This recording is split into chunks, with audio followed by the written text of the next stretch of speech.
Llegó ante esta coyuntura, Andrés, el momento de unirse ya y empezar a trabajar prontamente como región, no solamente en la postura que debe manifestar América Latina en lo que está pasando con estas leyes antiinmigrantes, sino también en otros frentes, como los económicos, por ejemplo. Claro, como el frente comercial. De hecho, Paula, a mí me sorprende un poco el silencio de los gobiernos latinoamericanos frente a lo que se le viene a México. México va a ser la próxima víctima, muy probablemente, de los exabruptos del gobierno de Trump, porque desde la campaña había anunciado que una de sus intenciones era, primero que todo, construir este muro en la frontera y también renegociar el Tratado de Libre Comercio que tiene con Canadá y con México.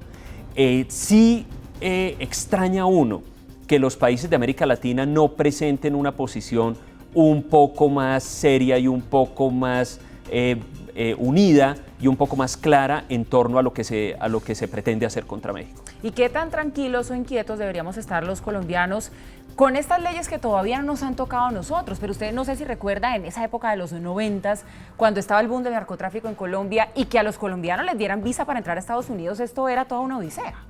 Si uno entiende de dónde viene esto, Paula, y cuáles son los orígenes ideológicos de lo que está pasando en Estados Unidos, entendería que los colombianos también tenemos que estar muy preocupados. Detrás de esto no solamente hay motivaciones de seguridad nacional ni económicas. Hay una motivación muy importante que se irá viendo mucho más clara a medida que transcurra la presidencia de Donald Trump, y es una ideología de supremacía blanca. Y todas las naciones y todos los grupos étnicos que no sean aceptables dentro de esa ideología van a sufrir de una u otra manera. Además, si el presidente Trump logra poner en marcha sus propuestas radicales de cierre del comercio internacional, de proteccionismo económico, todos los países que exportan mercancías a Estados Unidos van a sufrir por esto, incluido Colombia.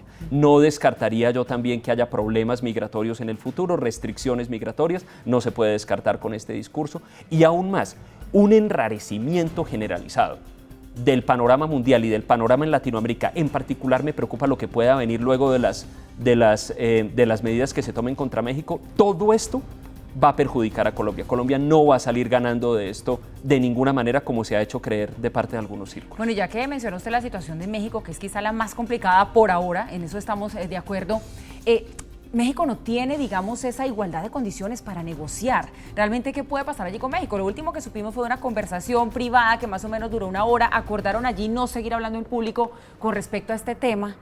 Es cierto que uno ve a Estados Unidos como el grande y a México como el pequeño, pero ¿qué pasa? Las relaciones internacionales y sobre todo las económicas generan lazos de interdependencia.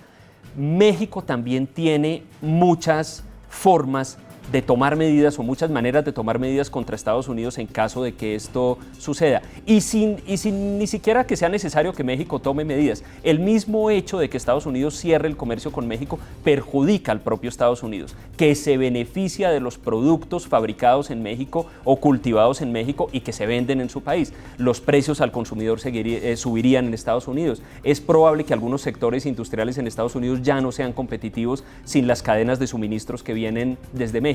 Y hay un tema incluso más preocupante que lo menciono porque ya se está hablando de esto en México. La voluntad de México de cooperar con Estados Unidos en la lucha contra el narcotráfico probablemente se vea disminuida si Estados Unidos, que hasta ahora es su socio y aliado, empieza a comportarse como un agresor y un enemigo. Muy bien, pues Andrés Mejía, analista y asesor político, gracias por estar con nosotros esta noche. Esperemos que esa presión internacional haga que se moderen un poco pues todas las políticas del presidente Donald Trump. Muchas gracias.